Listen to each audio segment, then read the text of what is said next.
Hey, good morning, everyone. I'm Janet B. I've recovered from compulsive eating and bulimia. So let me add my welcome to Stephanie's. Happy to be here with you all on a Thursday morning.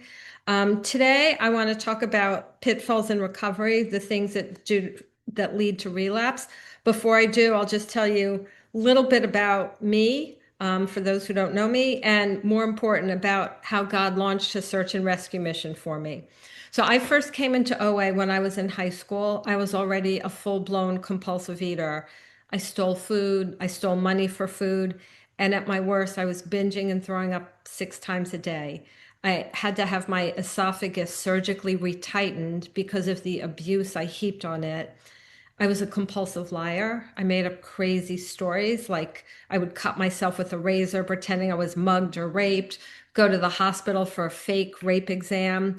And my binging was so bad, I remember walking the streets of New York City with my rent money at 2 in the morning because I had to get that food. I continued on this way. My binging and purging got worse through my first 7 years in Overeaters Anonymous until someone told me about the 12 steps and the God who I personally believe launches search and rescue programs for addicts like me. For me, it happened at an OA convention where I was eating compulsively. And I went to a workshop where there was a woman about my age. She was talking calmly and confidently about how she hadn't binged in a year. A year. I had been in OA almost 7 years, and during that time, never got more than 2 weeks of abstinence. A lot of times, I couldn't even make it to work without binging. My bulimia had progressed from twice a week to 6 times a day. I was in awe of this woman, but she was like an angel. I was scared to approach her. But eventually, I talked to her sister who introduced me to her. And then this woman told me to read the text section of the big book.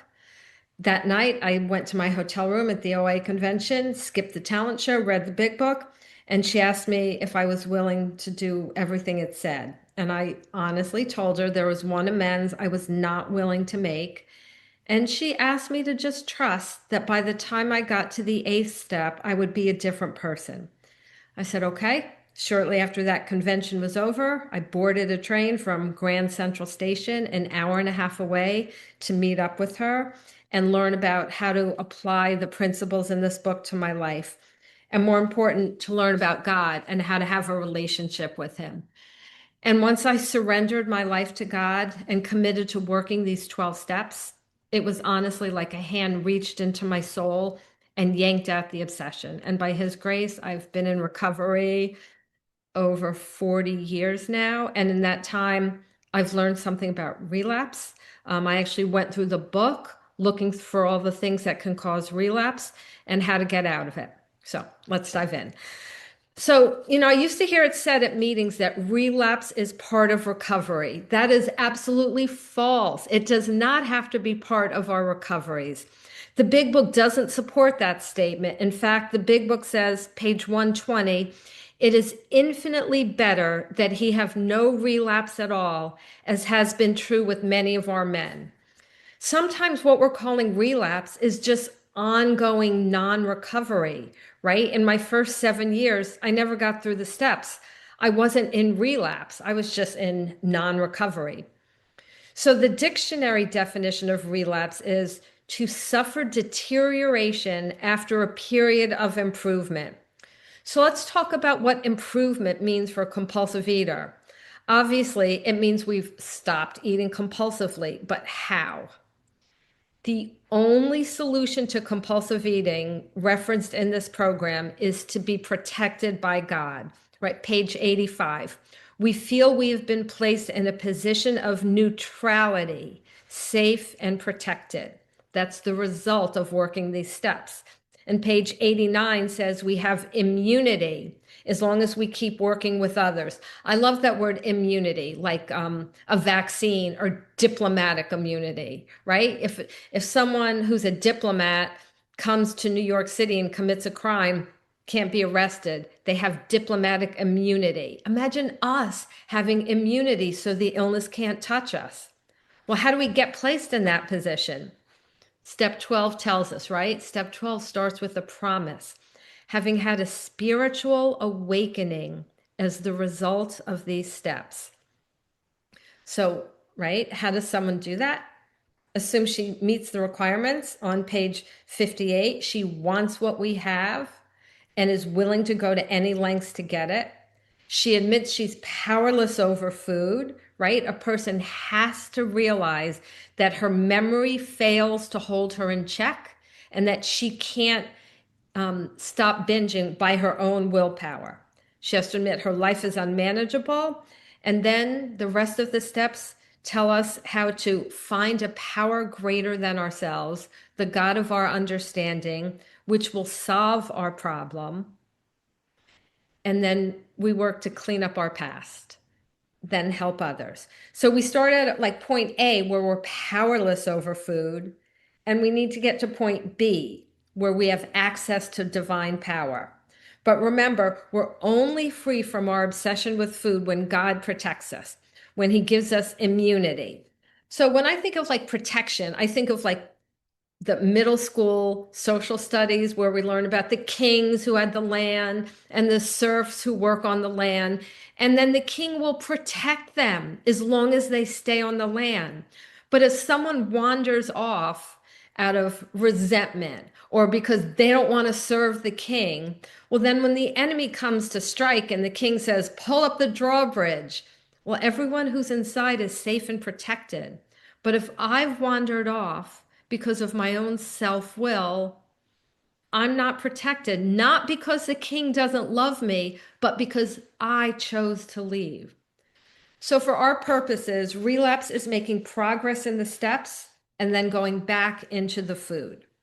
Okay. So here are some pitfalls that I found as I went through the big book. Number one, not moving ahead quickly in the steps. Why is it important to move quickly in the steps? Remember, my problem is lack of power, right? I'm guessing that like a lot of you had the same experience I did, going to an OA meeting, crying, yes, I know I'm powerless over food and my life is unmanageable, help. And then being handed a food plan and told to stick to it. Of course, that never worked because my problem wasn't lack of knowledge of a good food plan or lack of desire. My problem was lack of power. And the big book tells us, page 46, our first infusion of power comes at step 2. As soon as we admit the possible existence of God, we begin to be possessed of a new sense of power and direction, provided we take other simple steps. So at step 2, we get enough power to get us to step 3, where we're told that new power flows in. By step 5, it says we get enough power now that the feeling that the drink or food problem has disappeared will often come strongly. And by the time we finish our amends, we're told that God has placed us in a position of neutrality, safe and protected. So delaying the steps is delaying the miracle of God's protection. The only exception is step 5, which we're allowed to postpone only if there isn't a suitable person around to hear it. Number 2, lack of humility. Page 70 of the AA 12 and 12, it says that without some degree of humility, no alcoholic can stay sober at all. And I love the story of the minister's son, which is discussed in chapter 4 and in the story, Our Southern Friend. The minister's son couldn't move ahead as long as he thought he had all the answers. As soon as he conceded, maybe other people were right about God, he had a spiritual experience and he never drank again. And I particularly like the way he was taught to pray by a fellow inmate at the insane asylum. Here's how he tells it. I get out of bed and go to the man's room. He is reading. I must ask you a question, I say to the man. How does prayer fit into this thing? Well, he answers, you've probably tried praying like I have. When you've been in a jam, you said, God, please do this or that.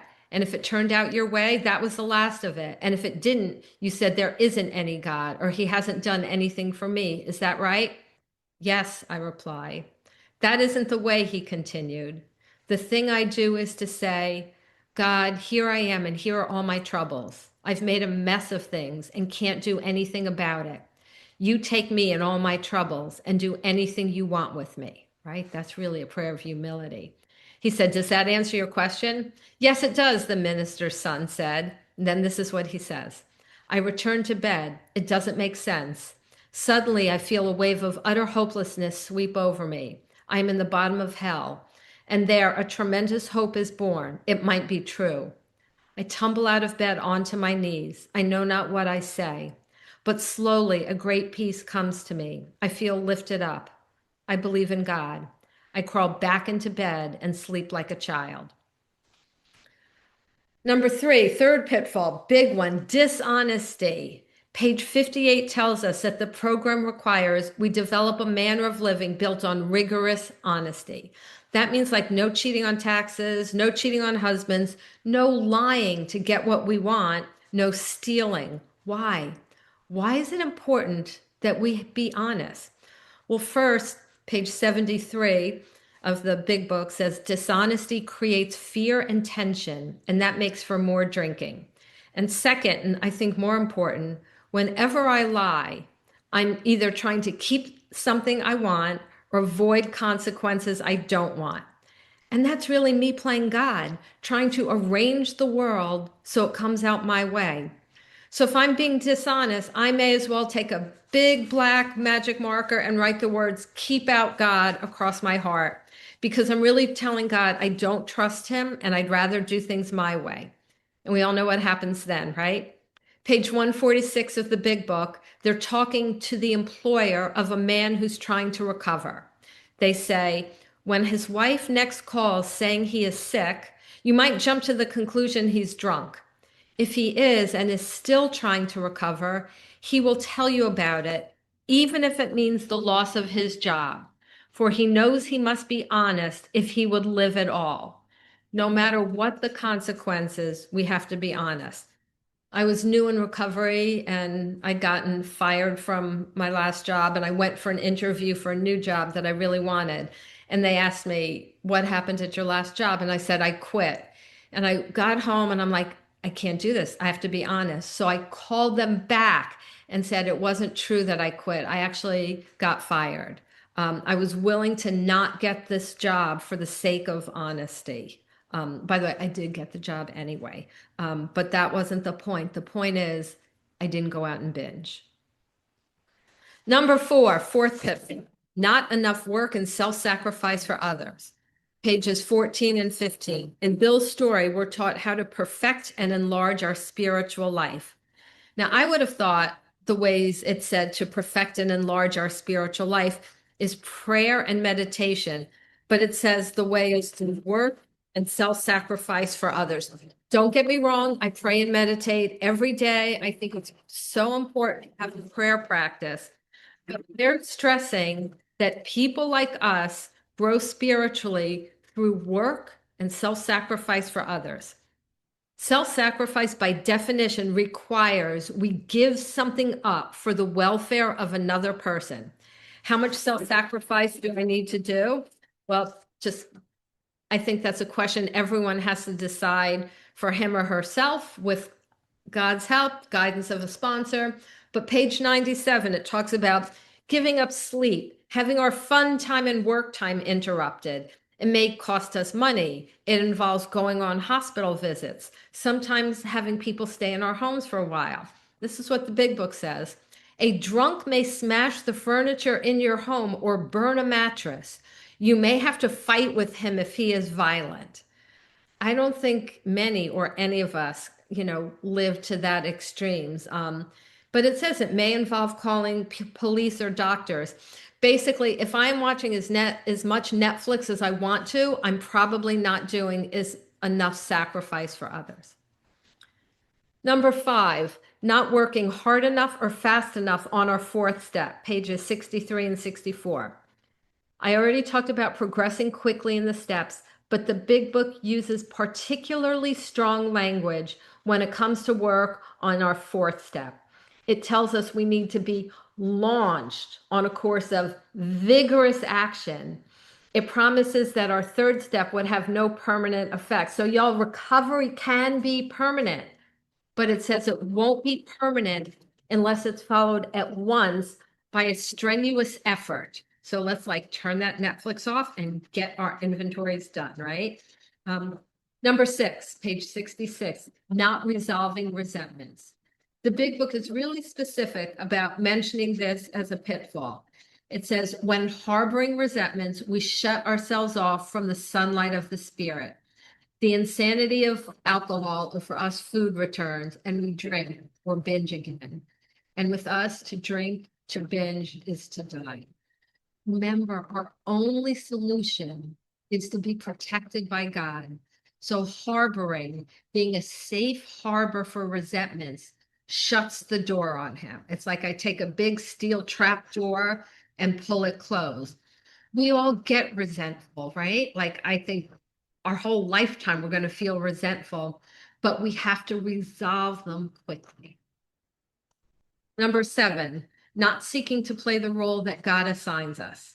On page 68, I'm told that I'm in the world to play the role that God assigns. If I'm not, if I'm trying to control outcomes or results, then I'm really playing God. And when I do that, basically, I'm telling God to get lost. I've got this. God, I think, being the perfect gentleman, grants my request when I tell him to get lost, lets me manage my own life, and the result is always a train wreck. So we have to really think, God, in this situation, what is your role for me? Number 8, not living up to our sex ideal and harming others. Page 70 is one of the places we're told that if we engage in a certain behavior, we are sure to get drunk. And that behavior is falling short of our sex ideal. The big book is really clear here. If we fall down on our sex ideal and continue to harm others, we are quite sure to drink. I don't think this is limited to a sex ideal. I think the main point is harm to others. So I feel comfortable in saying that the pitfall here is that if I continue to harm others without feeling sorry for it, I'm going to binge. Like I mentioned, I used to pretend I was the victim of a mugging or rape.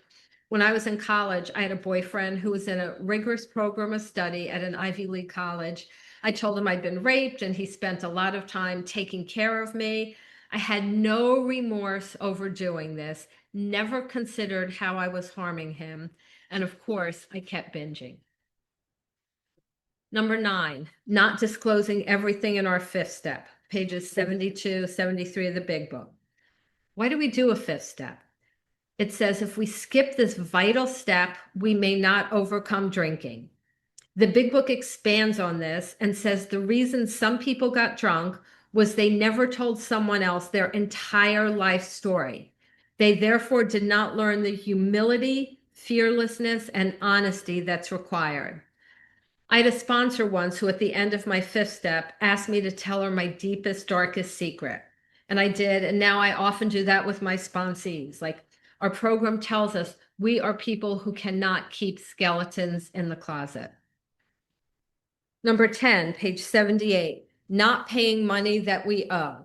It says, we must lose our fear of creditors, no matter how far we have to go, for we are liable to drink if we are afraid to face them. So by the way, like if you're sponsoring someone who, she's at her 9th step, she has an amend to make, isn't willing to make it, goes out and picks up, the absolute worst thing is to say to her, you need a new voice, go find a new sponsor and start over at step 1, because then she'll keep doing this step 1 through 9 dance forever and ever. It's to say, you need to go make that amend, right? We need to make amends. I've heard people say that they put amends into like 3 columns. Ones I'm willing to make now, ones I'm willing to make later, and ones I'm never willing to make. That is not in the big book. The big book says in step 8, we make a list of all people we've harmed and become willing to make amends to them. We become willing to make amends to them all. And then we go out and we make our amends. We cannot have a column of, I'm never willing to make these and hope that one day we will be. We have to really work on being willing to make them all. Okay, number 11, page 85. Letting up on our spiritual program of action and resting on our laurels. It says, we are headed for trouble if we do. Every day is a day when we must carry the vision of God's will into all our activities. I'm reading that now and I'm thinking, isn't that cool? God, God has like a will for me. Like God's got a will for me. And my job is to just get an idea of what it is and carry it into all my activities during the day. So this pitfall applies to people who finish the first 9 steps and try to coast. The big book is really clear. We need to keep doing steps 10, 11, and 12. Step 10, we clear away the wreckage of each day so that we can hear from God in step 11. And in step 12, we help others and continue to practice spiritual principles in all our affairs. So I have to continue practicing honesty, unselfishness, self-sacrifice, and the other spiritual principles in this book. Number 12, not working intensively with other compulsive eaters. Page 89. Remember, working with others gives us immunity. It is the only place in the big book where we're promised immunity. What does it mean to work intensely with other compulsive eaters? To take people through the steps. It's not like take 2 food plans and calling me in the morning. It's, working with them to help them get a concept of God, to explain to them what powerlessness is, to make sure they really understand it, to, guide them in a life of self-sacrifice, to explain about honesty, to hear their 5th step. It's like it takes time, and we have to look at it, use that word intensely. Number 13, page 99, not immediately repairing the damage we cause when we're inconsiderate or unhelpful. The book says, of course, we are not always going to live up to this, but even though we all fall much below the standard many times, we must try to repair the damage immediately, lest we pay the penalty by a spree. So this helps me not fall off on either side of the bed, on either being too lenient on myself or too hard on myself. It's very comforting when it says we all, so that means like all the founders of this program and all who practice it, fall much below the standard we set for ourselves, which is to be kind and loving to all, many times. So if I catch myself being unkind, unloving, okay, it's just a chance to learn and do better. I don't have to beat myself up and say I'm a terrible person. But I can't I can't fall off the bed on the other side and say, well, I'm only human. That's, by the way, that's the most enabling mistake. I'm only human, so, it's normal. No, it says we have to repair the damage. Otherwise, we're going to pay the penalty by a spree. So when I mess up, when I'm unkind, unloving, I fix it, I forgive myself, and I move on. Page 149, number 14, imposing on people lack of gratitude. Our book says the right kind of man, the kind who recovers, will not want to be made a favorite. He will not impose. Far from it. He will work like the devil and thank you to his dying day. This is a pitfall we can look out for at our jobs. Am I looking to be my boss's favorite? Am I looking to be my sponsor's favorite? It is okay for me to want to be my husband's favorite. That's okay. But in other relationships, am I just skating by? Do I impose on people? Do I ask people to do things for me that I could do for myself and not care if I'm inconveniencing them? Do I ask for help before trying hardest on my own? Number 15, not knowing my own personal temptations and limits, page 101. It's important to know where we can't go or what we can't do, either because we're very early on in recovery or we're just spiritually shaky that day, right? When I was new in recovery, I remember at work, there was a pizza party. I just brought my own food and ate in the other room. Couldn't even be around it when I was, new. And it says, what do? We avoid the tempting situation and we work with another compulsive eater. Or if we're new in recovery and can't help other compulsive eaters, we find a way to be useful and practice self-sacrifice instead of going to a place of temptation. A big temptation comes while traveling, page 162. They say it's recommended to go to meetings while away in order to lend a hand and at the same time avoid certain alluring distractions of the road. I mean, now it's easy. We can go to a Zoom meeting from anywhere. There's a warning, and I think it's true to be careful. Like a large percentage of relapses happen when people go on vacation or go to a special event. So if that's the case, like work with your sponsor to determine how to best handle it. Number 16, not resigning from the debating society, having to be right about everything. Our book says we have stopped fighting anybody or anything. We have to. I mean, places where it's easy to debate, other people's food plan, and politics, right? Unless the food plan is mine or my sponsee's, it's none of my business. Other people's politics are not my business. There's no room for it here. And number 17, idolatry. I know that word is not mentioned specifically in the big book, but I think it's implied throughout. The definition of idolatry is putting a person, place, or thing ahead of God. And page 55 says, we can block the fundamental idea of God that is in everyone by calamity, pomp, and worship of other things. And those other things are our idols, right? Sometimes we make an idol out of our sponsor. How do we know we're doing this? If we're not honest with our sponsor out of fear of being dropped.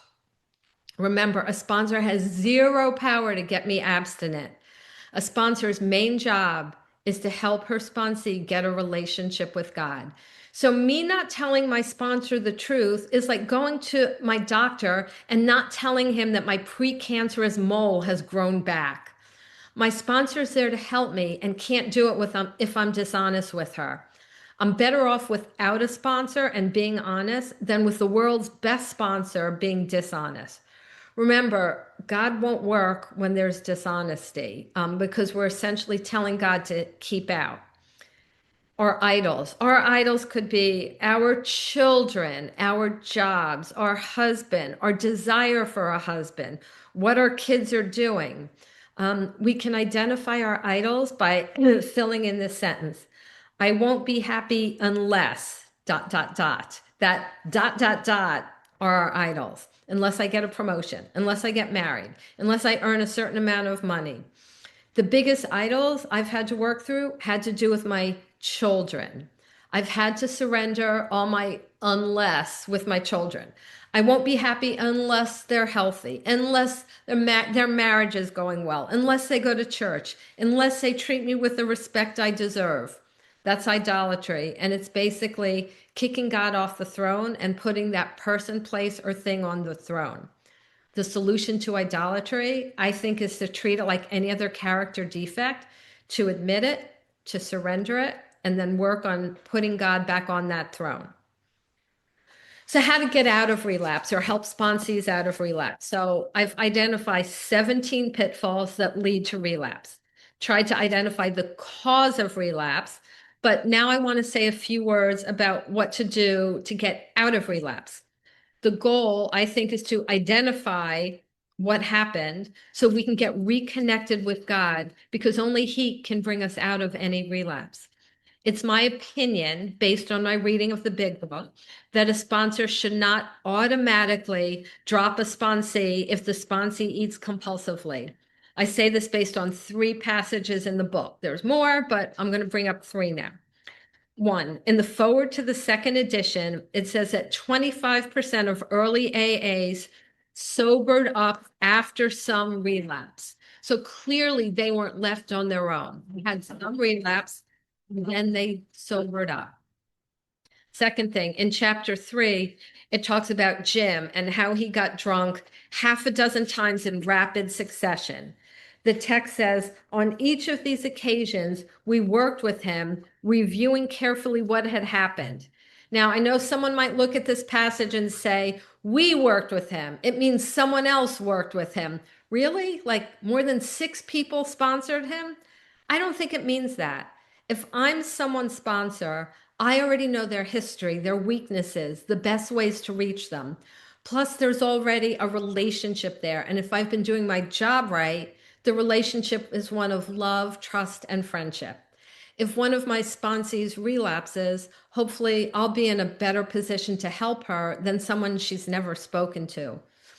And the third passage, page 179, Dr. Bob's Nightmare. Dr. Bob tells how he met Bill Wilson. Bill worked hard with him, and Bob stopped drinking for 3 weeks. Then Dr. Bob went on a huge binge.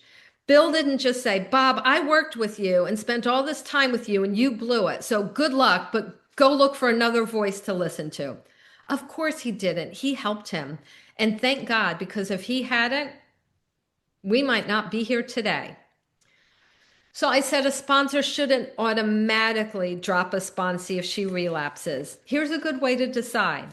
I would ask a sponsee, is she doing everything I've told her to? I'm not talking about sticking to a food plan, right? We're powerless to do that. But is she doing everything else? If, for instance, is she supposed to weigh and measure? Has she said, no, I'm not putting my food on a scale. I require my sponsee spend at least 30 minutes every morning with God, because the only way to get a relationship with someone is to spend time with them, to make certain phone calls, to get involved in fellowship, and a few other things. If she's unwilling to do that, I usually have one hard conversation, and then I feel no qualms about dropping the person, not because she's bad, but because 58 really tells me I'm not allowed to sponsor someone who isn't willing to go to any lengths. If she is willing to go to any lengths, I first ask her if there's any dishonesty in her life. That's often the case. And if there is, she needs to clean that up. Then I'll ask her to review the pitfalls and figure out basically what pit she fell into. Was there a lack of strenuous forward movement in the steps? Is she working hard at self-sacrifice for others? Dr. Bob said people who relapse are those who stop having a morning quiet time. Has she stopped that? Is there an amend she hasn't been willing to make? Are there any steps that weren't gone through thoroughly?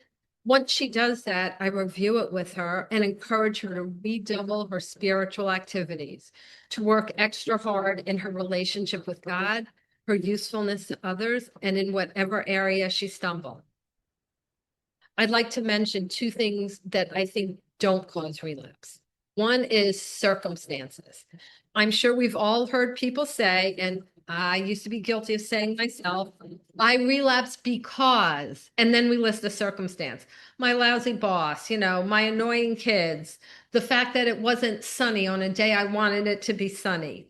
But circumstances are never the cause. Like in a brilliant formula, page 68, we're told we are in the world to play the role that God assigns, just to the extent that we do as we think He would have us and humbly rely on Him.